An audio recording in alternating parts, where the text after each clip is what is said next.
So DPT, it was processed by the agency. The agency has an allied school. That's a school that they have been in contact with, they have an agreement with, to where their scholars would go through.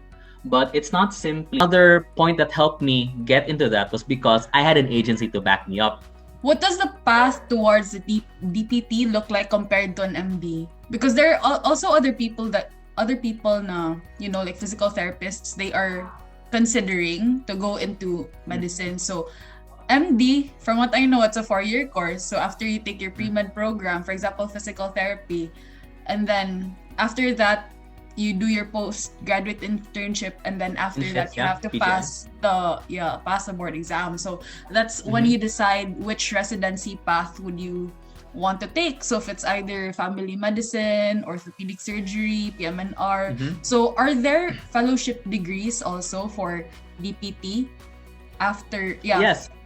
Degrees or residency for physical therapists after the doctorate? Technically, yes, but I'm not fully versed into what are the different branches. I just know that there is. How do I know so? The thing with the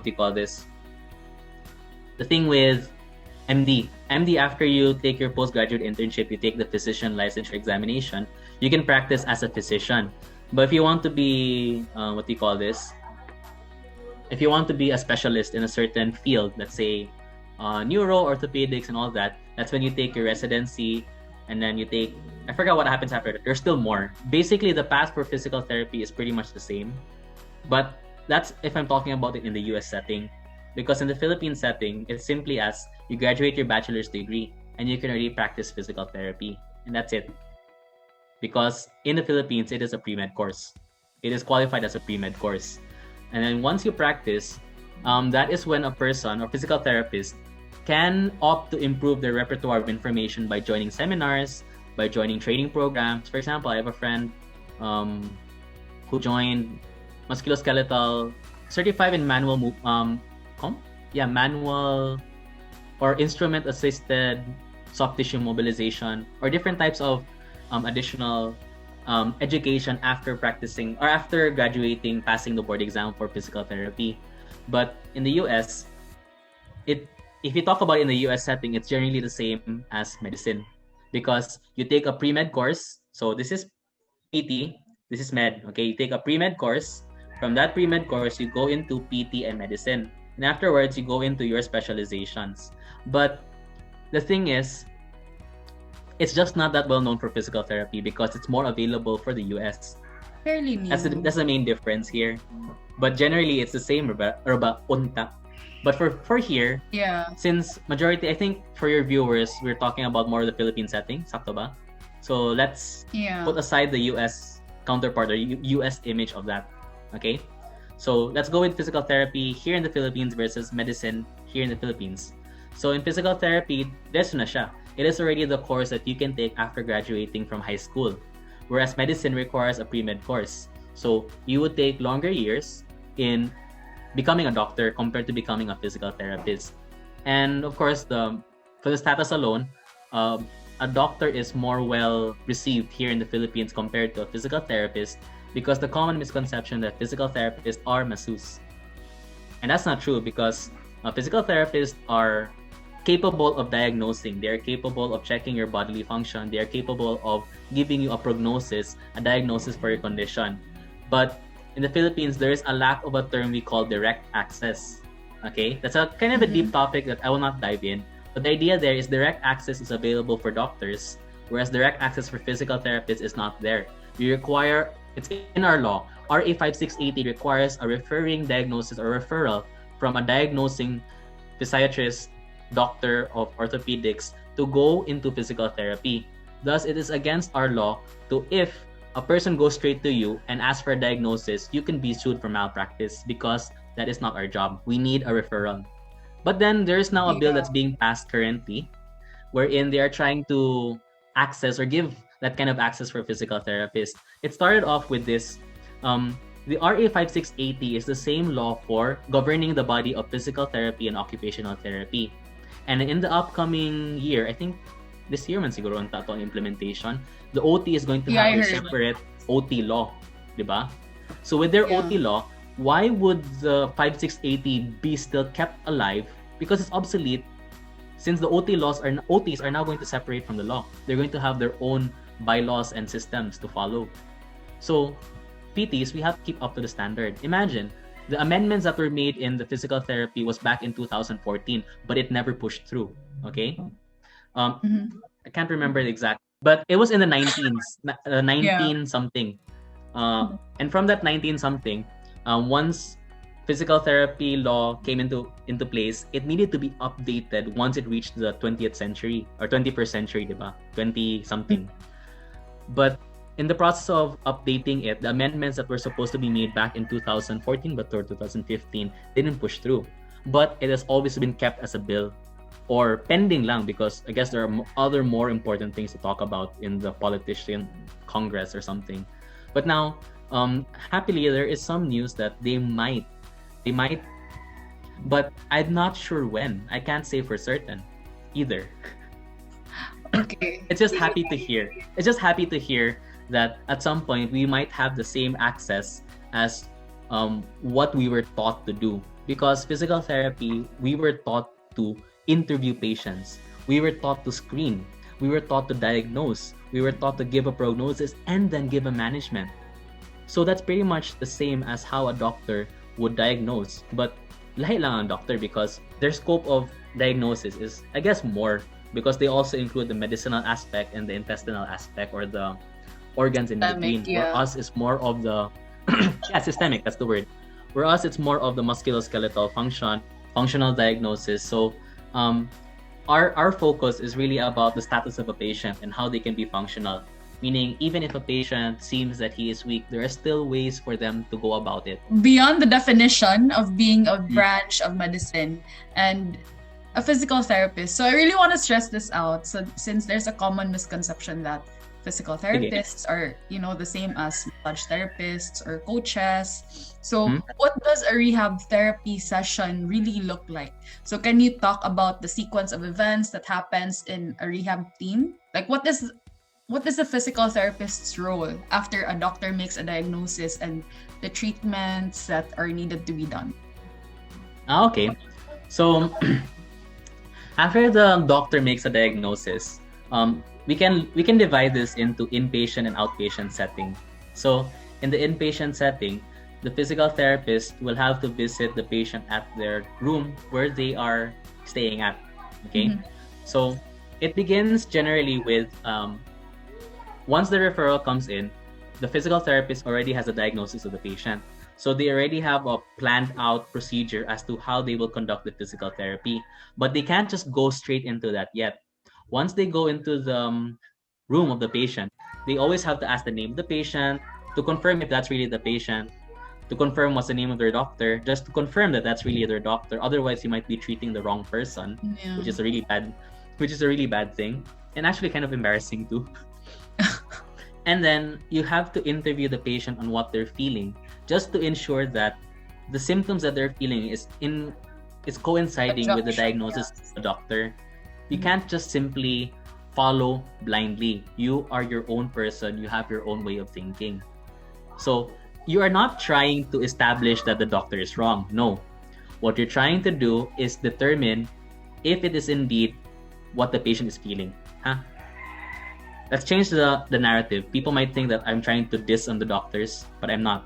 I'm just trying to say that as a physical therapist, as a person who has their own thinking, as a person who has gone through 5 years of education, as a person who has their own pride in their own, on their own profession, you have to take it seriously and still ask regardless. And if people ask you why you're asking, it's just for the purpose of confirmation. For the purpose of confirmation. Yun lang. Okay? And then for the outpatient, the pattern is different, because our patients aren't as debilitated in a sense compared to the inpatients.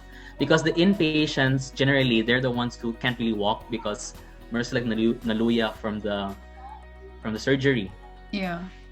When you say the outpatients, not all of these people are in that manner. Some are generally okay looking, but they experience pain. So most common patients you would see directly in the outpatient clinic are like low back pain, post-surgery, meaning they were discharged from surgery but didn't need to be admitted, but they still need physical therapy to get better. We have ACL tears. We have, let's say, patients who have stroke and trying to improve their bodily movement.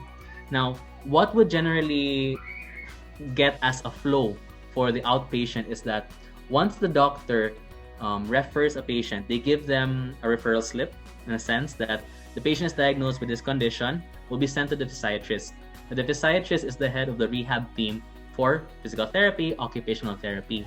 And it's from there that they decide what would be the management. What would be the management for the patient.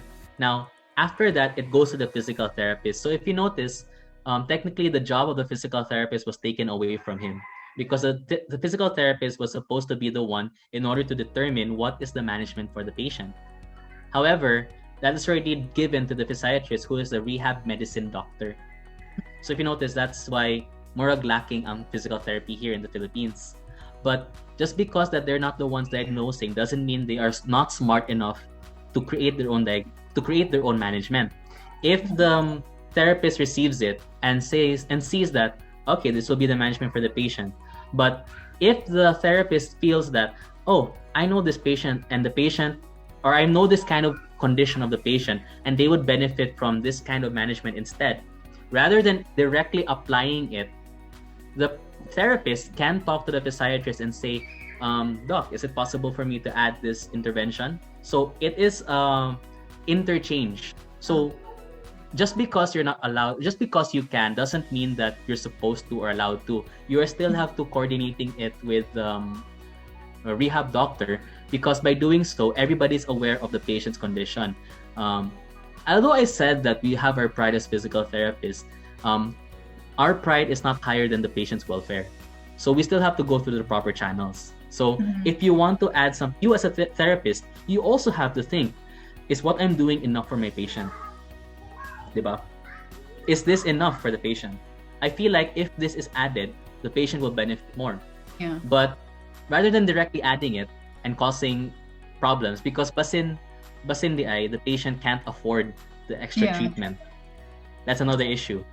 That is when you have to really talk to the patient about it. But first, you have to talk to the physiatrist and the people above you in order to get the approval to apply it. So in a sense, you are still practicing your physical therapy as somebody who is giving a management, giving a diagnosis, but putting it in the proper channels in the Philippine setting.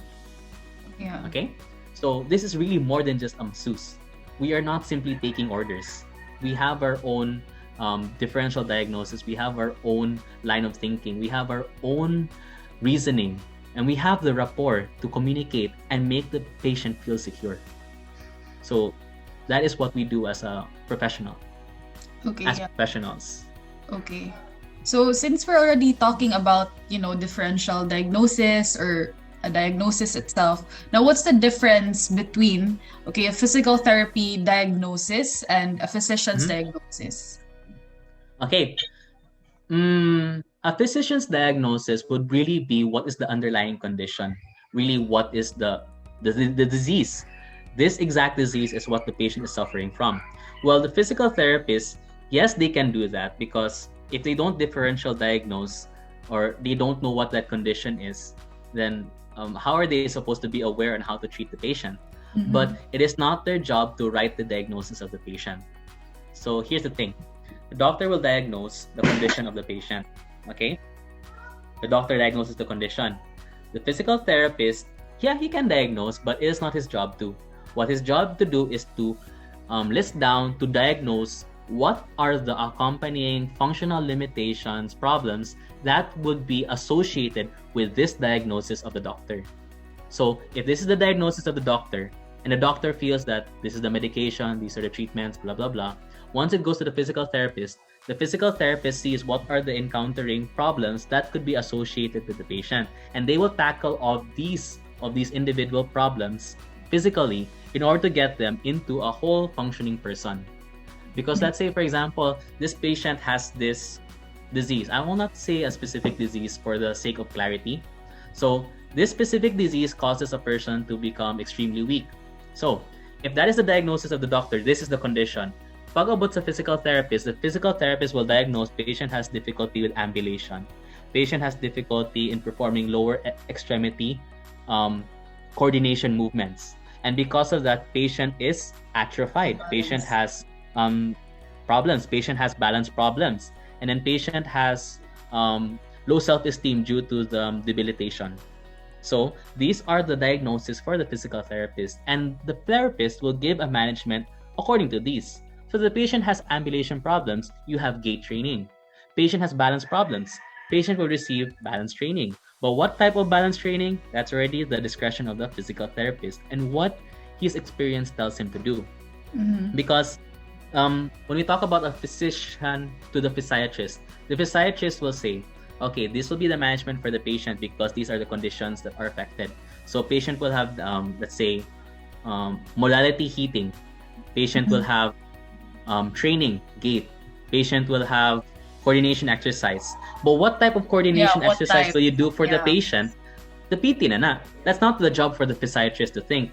You will say, okay, if you need to do coordination exercise for the upper extremity, let's do the pegboard. Or if it's lower extremity, we can do the step ladder. We go in and out and we change the pattern. Or if we have problems with gait, the patient will be in the parallel bars and they will do step 2 patterns, or they can do braiding where they cross the legs for coordination. At the same time, trains the ambulation and strength of the lower extremity. So for a physical therapist, it's really the closest you can get to the patient because you're really checking on their progress and really seeing how they can improve from it. And if it's not working, what will the physical therapist do? Oh, it's not working. Maybe I should try something else. So that's a physical therapist. And yeah, it's so much more than what people really think it is. And in fact, there are some physical therapists on their own, they might feel their job is repetitive, but it's just because their eyes haven't been open to what is its possibility. And that is why being aware, especially in DPT, what the different physical therapists can actually do makes you realize that, damn, this is more than what I thought it would be. Yeah. Okay, so it's under the creativity of the physical therapist after the doctor's diagnosis. So last question, Kristan. Okay. Do you have any tips on how to decide, okay, if you want to go for a doctor of physical therapy degree rather than going into a doctor of medicine route? Just to help our viewers decide, I guess, and shed some light with regards to those two paths. That's kind of difficult because I've also been in that same situation, whether to go to physical therapy or to go to doctor. And then, although I can give you several different tips of what to decide, it all comes down to this. It all comes down to the statement. Follow your heart. Honestly, it's follow your heart. Do you think you have the heart to become a doctor? Or do you think you have the heart to become a physical therapist? Like, regardless of what people think of you, regardless of what is the social status involved, do you like the job of being a physical therapist? Or do you like the job of being a doctor? The others will follow. Do you have the monetary assistance? Can you pay for it? Can you sustain yourself? Do you have the drive for it? Those are secondary. It all boils down to, do you really want this? Because if you feel the hesitation of going into that, then most likely it might not be for you. That's what happened to me. I felt the hesitation of becoming a doctor, and I felt like I would enjoy becoming a PT. So here I am as a physical therapist. And the other stuff that mattered, like monetary assistance, I got tired of studying, those were secondary now because those happened after I graduated. But the decision of wanting to go through physical therapy, boom, I'm there. Because, again, follow your heart. And it's usually how I decide things once they are big decisions in life. Follow your heart. For example, when I studied for taking the local boards, I had to decide whether I wanted to go through this review center or this review center. Both are good. Both offered me a scholarship to study for free. But where would I go to? It depended on what I felt more comfortable with. I slept on it, and when I woke up, my heart told me I would go to this review center. And ever since then, I never regret that decision because it shaped me to what I am today. Okay, thank you so much, Tan. So do you have anything to promote? Promotion, yeah. So, promote. Yeah. So I'm working at Gold Rank Review Center. So Gold Rank Review Center is a review center for locals boards. Actually, Odds also studied there at Gold Rank Review Center. So I'm adventurer. I am a lecturer and an advisor there. So if ever you have interest in studying for the local boards, or if you have somebody who is interested, feel free to actually message me. I think Audrey can put I guess you can put my profile in the link, siguro. Yeah, of course. Okay. Other things that I can promote is, if you are not local, we're done with the local boards and you are planning to review for the NPTE. I also have a contact for the NPTE group. We have GH Premier. GH Premier is one of the leading review centers for NPT reviewees. And if you wish, I can leave also. Can I leave in the description box? Yeah, of course. Codes. Yes. So in the description box, I could leave promo codes, because if you can use these promo codes, you can get either 2.5 off of a review, or you can get a full 50% discount using my promo code. And then the last that I could promote is the agency that helped me get my NPT and get my currently studying for the doctorate, and that is the Grandison Management, or the Grandison Agency. So the Grandison sponsored for my payment for the NPTE, the processing. They also sponsored for my airfare going to the US, and sponsored for my visa. And currently, they're also sponsoring for my doctorate and my extra degrees. Remember, I mentioned that I'm still lacking nutrition, imaging, and genetics. So since those are the lacking, I can still, they are covering for that, so that I can be up to date with units in the credentialing agency. So I guess those are the three that I will promote. I guess that's Gold Rank Review Center, GH Premier, or Global Health Premier, and the Grandison Management. They all start with letter G, apparently. Common pattern. It's your favorite letter. Anyway, thank you so much, Tan. Yes. Thank you so much for having me here as well. I really enjoyed this interview.